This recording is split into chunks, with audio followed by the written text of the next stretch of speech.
Question कह रहा है कि यदि अल्फा और बीटा बहुपद अगर हमारे पास क्या दिया गया है, यहाँ पे एफ एक्स बराबर हमारे पास दिया गया है एक्स स्क्वायर माइनस के पी एक्स प्लस के क्यू के शून्य हो तो वन अपॉन के अल्फा तथा वन अपॉन बीटा का लिए बहुपद हमें ज्ञात करना है। सिंपल सा क्वेश्चन है, ठीक है।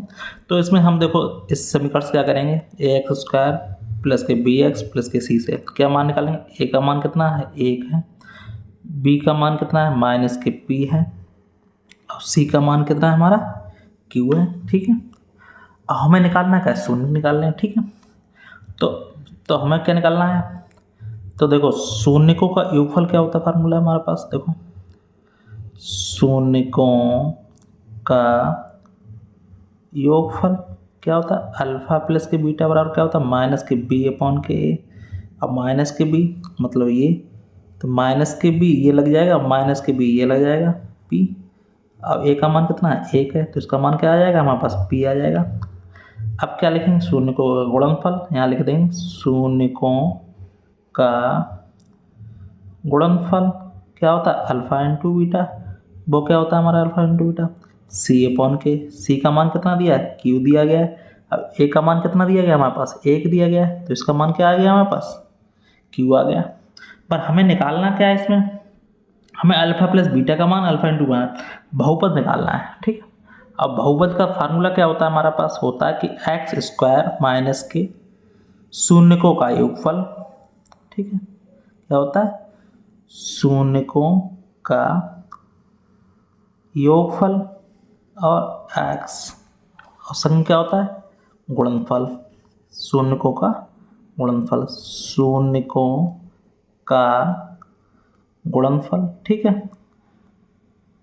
अब हमारे पास क्या एक्स स्क्वायर योगफल में क्या माना था अल्फा प्लस के बीटा, तो अल्फा प्लस के बीटा एक्स प्लस गुणनफल क्या होता है अल्फा इंटू बीटा बराबर क्या होगा 0 के बराबर होगा।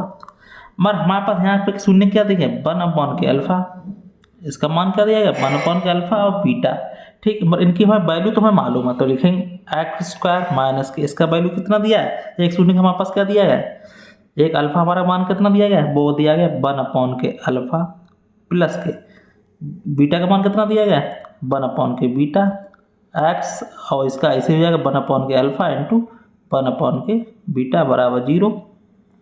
अब क्या करेंगे इसका लासा ले लेंगे, तो क्या हो जाएगा x square alpha into beta, ये क्या हो जाएगा बीटा प्लस के अल्फा एक्स प्लस के 1 अपॉन के अल्फा इंटू बीटा बराबर 0। अब हमें मालूम है क्या क्या मालूम देखो, अब सिंपल सा क्वेश्चन हो गया यहाँ पे कर देंगे इसको एक्स स्क्वायर ऐसे लिख देंगे। अब अल्फा प्लस बीटा या बीटा प्लस अल्फा बात देखिए इसका मान कितना है पी है, तो हम यहाँ पे पी लिख देंगे बटे अल्फा इंटू बीटा का मान कितना दिया गया क्यू दिया गया, तो हम इसकी जगह क्या लिख देंगे क्यू लिख देंगे, ठीक है। और हमारे पास क्या दिया गया अब संग में एक्स है तो ये एक्स लगा देंगे प्लस के 1 अपॉन अल्फा इंटू बीटा का मान कितना दिया है क्यू दिया गया, ये क्यू लिख देंगे बराबर 0 के। अब इसका लासा क्या आ जाएगा हमारे पास क्यू लासा आ जाएगा, ठीक है।